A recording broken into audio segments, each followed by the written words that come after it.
And, you know, the president has said that with the savings that they are going to have with all the schools going with the direct loans, they're going to fund more in Pell Grants.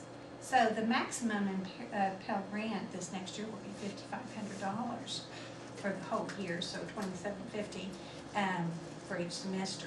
Yes, sir. This workshop is only for the federal student?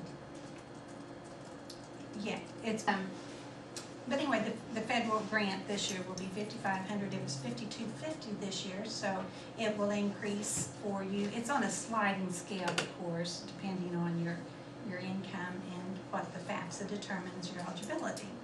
So that's good news for you all. The other thing that I did want to talk about is the scholarship applications.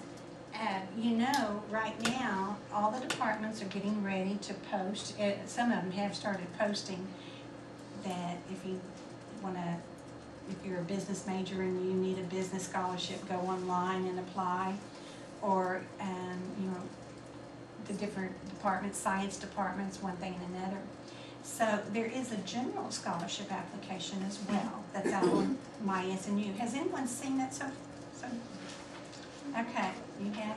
You go on MySNU and click on, is it My Stuff or is it My Services? Yeah, it's something like that, and housing slash and then like science department, I think. Okay, well there's a general one too.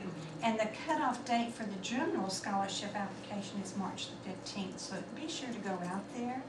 I know that every department has these scholarships as well as the general, and it is, you know, it might be $500 here and $500 here, but it all pulls together to make your package so that when we send out your award letter, we try to incorporate all of that together. Yes? If you apply for a departmental one, can you also apply for the general? Absolutely. Sure can. And also if you have an admissions academic scholarship that you received as a freshman, you know, those are renewable as long as you maintain your grades. I think there's a cutoff of a 3.5 and a 2.5, something of that nature. So some of your scholarships don't ask for the requirement of a GPA, but it's always to your benefit to keep the grades up so that you can receive those. Okay. I think that that is about all that I have on the renewal process, but I do want to ask you all if you have any questions. I didn't catch the part where, like, to go to apply for the scholarships. Like, where do we do the general ones? You know, I was, he said, Yeah, I'm not sure. I think it's on the snu.edu website. It It's is. not on my SNU. oh, it's not on MySNU? Yeah. I think Let's you try access that. it through that.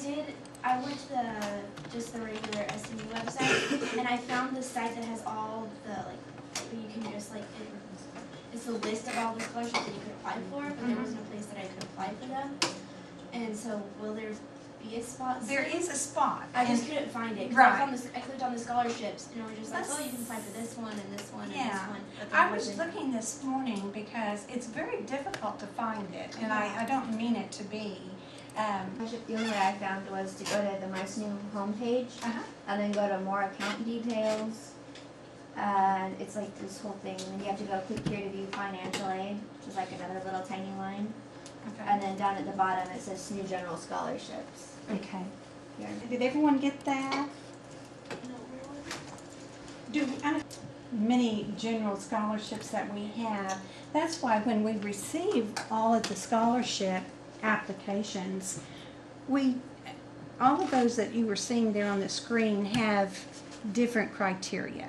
You know, one might be that you're a student from San Antonio area, or from a particular church, or, you know, that you're a business major. Different criteria is involved in all of those particular ones, and so we try to match you up with whatever is, how you match up. So your general application goes to one of Takes those? care of all of those. Yes, it does. Do that.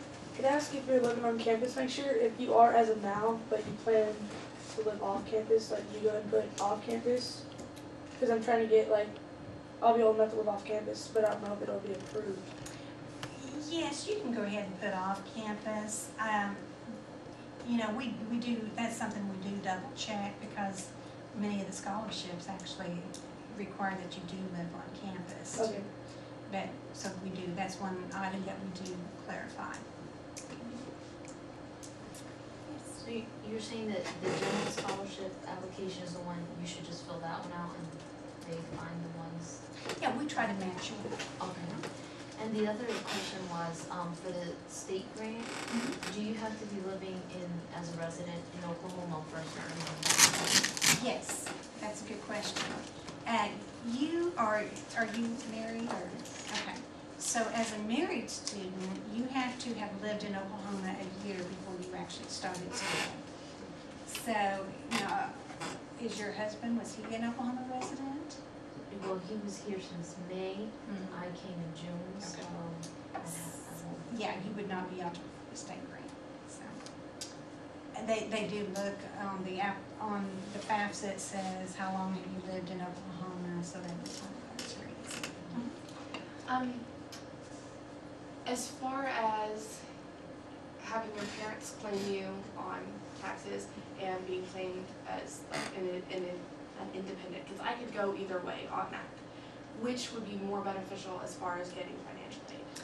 Well, it would always be, I mean, not always, but it would be beneficial because as an independent, it would be just your income. Whereas if you're a dependent student, it would be based on your parents' income. And in most cases, they make more money than you would. Now, the dependency questions are here on page 2 at the bottom. So if you can answer yes to one of those, you would be classified as a independent. If you answer no to all of them, you definitely are dependent. Now, that brings up something else. Many times, all of these questions, it's kind of a yes or no, or check this or check that, and it really doesn't explain your particular situation. That's why if you ever have a situation that we need to know a little bit more in detail about, it's called a special condition.